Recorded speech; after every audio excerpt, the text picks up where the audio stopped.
Okay, what we're going to do is just cover some basic stuff today because my back is totally out. I'm going to use Mike because we've done that videotape together, so you kind of know a little bit what to expect. For you guys who've never seen catch wrestling before, some of the holds are going to look familiar. You're going to be like, oh, I saw that in judo or jiu-jitsu or whatever. But there's subtleties that make it different. The majority of the holds, I don't care if it's an arm bar, a leg lock, a choke, or neck crank or something.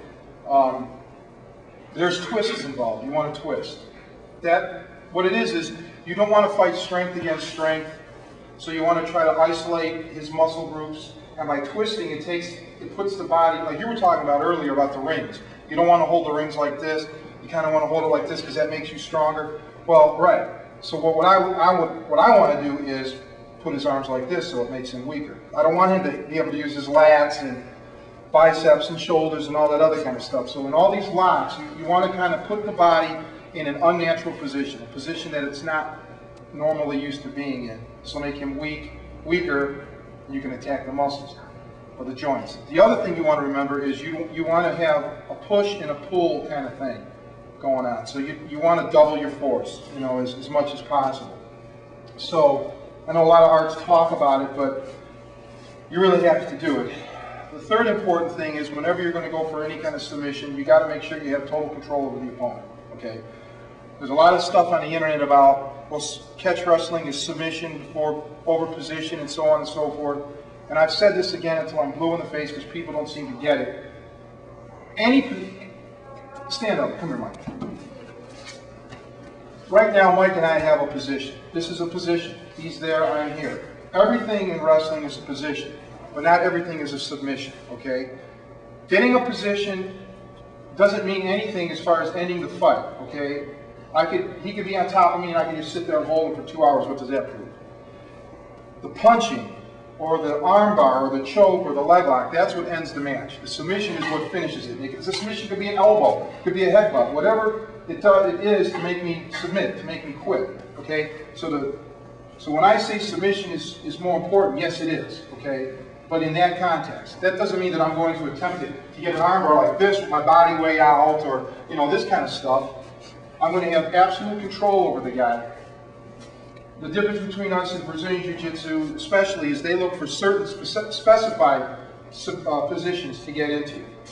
And like you saw, if any of you saw the Sakuraba-Renzo fight, according to Brazilian Jiu-Jitsu philosophy, Renzo was in a superior position at the time that Sakuraba got the armbar, okay? Renzo was over top. Have you guys seen the match? Okay, so Renzo was over at the top, on the, basically Sakuraba exposed his back, and it was no big deal. Renzo lost that match. So that's because, get on your hands and knees a second. And just stay there.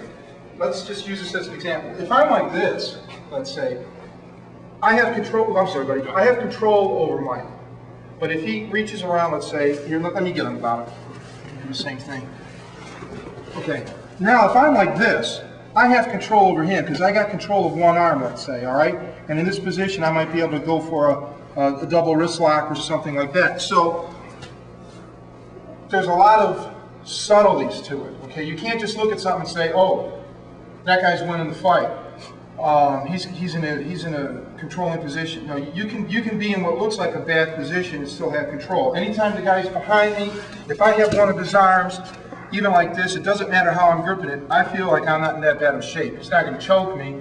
I got control. The minute he does something, maybe I'll move, and now we can start getting into a more appropriate position for me to be in. So a lot of the stuff with Cecchine is like that. We always want to control. We believe in being on top more than being on the bottom in any situation. Not that there aren't, as you know, submissions that you can use when you're off your back, but I'll play devil's advocate. You've seen a lot of guys get punched to death. Enson Inoue is the most recent example of it, because I just saw the Pride last week, being on his back. When I think there are times in many matches that I've seen where an escape from the bottom was quite easy. It's a lot easier. It was a lot easier to get up and back to your feet than it would have been to stay there and attempt to wait for a submission.